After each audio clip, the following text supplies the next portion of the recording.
ইয়া আল্লাহু ইয়া রহমানু ইয়া রাহিম ইয়া রাহমাতাল লিল আলামিন ইয়া শাফিয়াল মুজনিবিন। আসসালামু আলাইকুম রহমতুল্লাহি ওয়া বারাকাতুহু।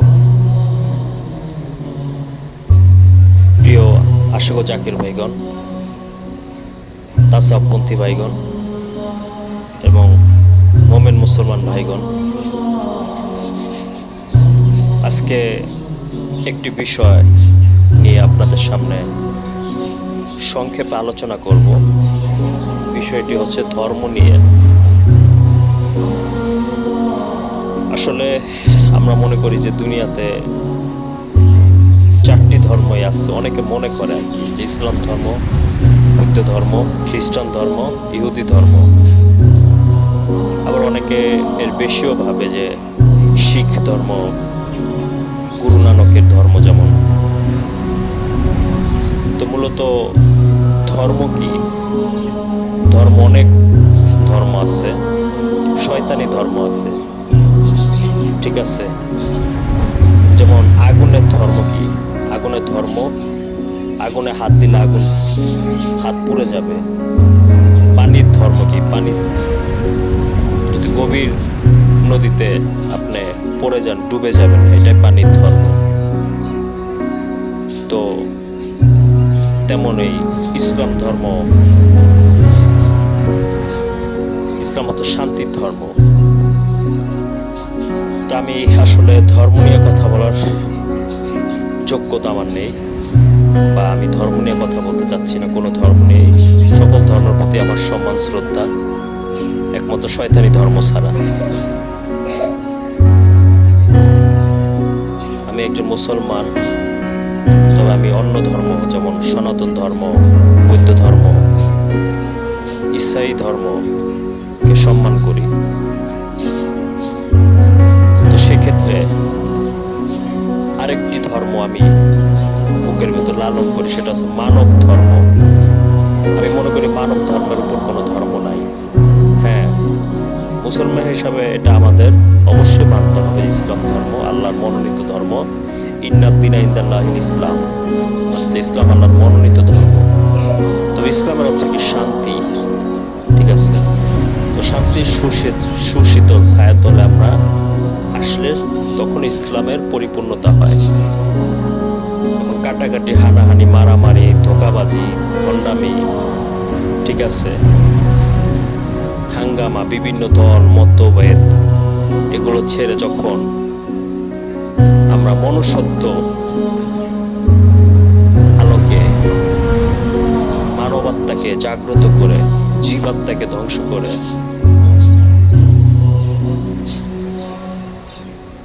অন্তরকে পাক পবিত্র করতে পারবো, তখনই আমাদের ধর্ম পূর্ণ হবে।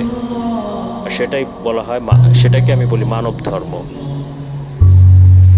যেমন কাজী নজরুল বলছেন সবার উপর মানুষ।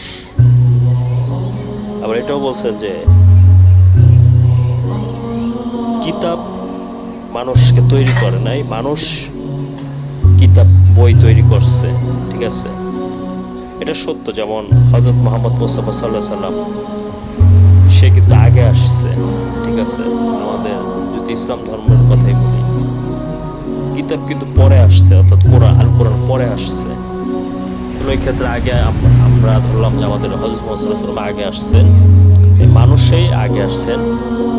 আপনারা দেখেন অনেক বিজ্ঞজন, আলেম ওলামা, মনি ঋষি বা অনেক সাহিত্যিক, লেখক, কবি, ব্যাখ্যাকার, দার্শনিক, তাফসীরকারক, তারা বই লেখে। তাদেরকে লেখে না, তাদেরকে কোনো বই লিখতে পারে না, তারা বই লেখে। অতএব আমাদের বুঝতে হবে যে আমাদের মাথার ভেতর যে ব্রেন দেওয়া হয়েছে, তা আল্লাহ পাকের এক নিয়ামত। ব্রেন খাটিয়ে যখন আমরা মনুষ্যত্বকে জাগ্রত করতে পারবো, সৃষ্টিকে ভালোবাসতে পারবো, দাঙ্গা বা হাঙ্গামা, জুলুম, অত্যাচার থেকে মুক্ত হতে পারবো এবং অন্যের ক্ষতি না করে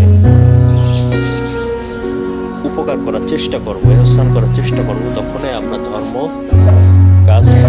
করতে সার্থক হব। এটা হচ্ছে আমার মূল কথা। তাসাউফ অর্থ হচ্ছে, সুফিবাদ হতে তাসাউফ শব্দটি আসছে। সুফি অর্থ সাধক, যিনি আত্মা নিয়ে আত্মা বা আত্মিক সাধনা করে, আত্মা শুদ্ধ করে, দিন আন্তরিকভাবে আত্মা শুদ্ধ করার মাধ্যমে অন্তর থেকে ষড়রিপু, ক্রোধ, কাম, বাসনা, লোভ, লালসা দূরীভূত করে জয়লাভ করে, তাকে বলা হয় সুফি সাধক। যেমন আল্লামা জালালউদ্দিন রুমি, ইমাম গাজ্জালি, খাজা গরিবে নাজ মাইনুদ্দিন চিশতি, হাসান সানজারি, গাউসে পাক আব্দুল কাদের জিলানী, জালালউদ্দিন সিউতি রহমতুল্লাহ আলাইহি, যিনি তাফসিরে জালালাইন লিখেছেন, কাজী সানাউল্লাহ পানিপতি, যার মালাবুদ্দা মিনহু মাদ্রাসাতে পড়ানো হয়, ফিকহের বই, কাজী আয়াজের বই আসিফা, আবার হাজার আসকালানি, জুনায়েদ বাগদাদি, বাইজিদ বোস্তামি, অসংখ্য মহামানব যারা ইলমে শরীয়তের মহাসাগর ছিলেন, তারপরে কিন্তু তারা তাসাউফ শিক্ষা করছেন। তারা দুনিয়াতে অলি রূপে পরিচিত যেমন হয়েছেন, আবার বিজ্ঞ মুহাক্কিক আলেম রূপে তারা পরিচিত। তারা আমাদেরকে যে নির্দেশনা দিয়ে গেছেন, আসলে রাসূল পাকের নির্দেশনাকে তারা আমাদেরকে ব্যাখ্যাকারে বুঝিয়ে দিয়ে গেছেন। রাসূল পাক আল্লাহর থেকে আল্লাহর আদেশকে আমাদের কাছে প্রচার করে গেছেন, যেটা আমাদের মানতে হবে। আর এই শিক্ষাই তাসাউফ দেয়। তাসাউফ শিক্ষা দেয় অন্যকে ভালোবাসতে, সৃষ্টিকে ভালোবাসতে, নিজের দ্বারা যাতে কারো ক্ষতি না হয়, নিজের স্বরলিপিগুলো যে আছে, কুলিপিগুলো আছে, তা যাতে নিজের আত্মা থেকে দূরীভূত হয়ে যায়, দূর হয়ে যায়, আত্মা পবিত্র হয়ে যায়, আত্মার ভিতরে কালিমা না থাকে। কালেমা না, কালিমা মানে কালো ছায়া যাতে না থাকে, পাক পবিত্র আত্মা হয়ে যায়।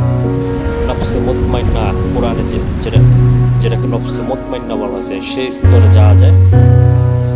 এই স্তর লাভ করার যে মাধ্যম, তাই হচ্ছে তাসাউফ শিক্ষা বা তরিকতের সাধনা, রিয়াজত। তো আমরা এটা অবশ্যই পালন করব। আমরা অবশ্যই তাসাউফ শিক্ষা করব, তবে আমাদের শরীয়ত শিক্ষা করতে হবে। আবশ্যক পরিমাণ শরীয়ত শিক্ষা করা আমাদের সকলের জন্য ফরজ। মনে রাখবেন যে শরীয়তের ঘরের ভিতর থেকেই ইলমে মারিফাত তাসাউফের শিক্ষা করতে হবে। তাসাউফ কিন্তু গোপন বিদ্যা, ঠিক আছে? আপনি যদি আপনার মহামূল্যবান কোনো জিনিস টাকাতে দেখান বা প্রকাশ করেন বা দেখান হাটে ঘাটে, তাহলে কিন্তু সেটা হারানোর ভয় থাকে। তো তাসাউফ এমন একটা জিনিস, মহামূল্যবান জিনিস, যা প্রকাশ করা যায় না, অনুভব করতে হয়। কিন্তু শরীয়ত হচ্ছে সে সুরক্ষা।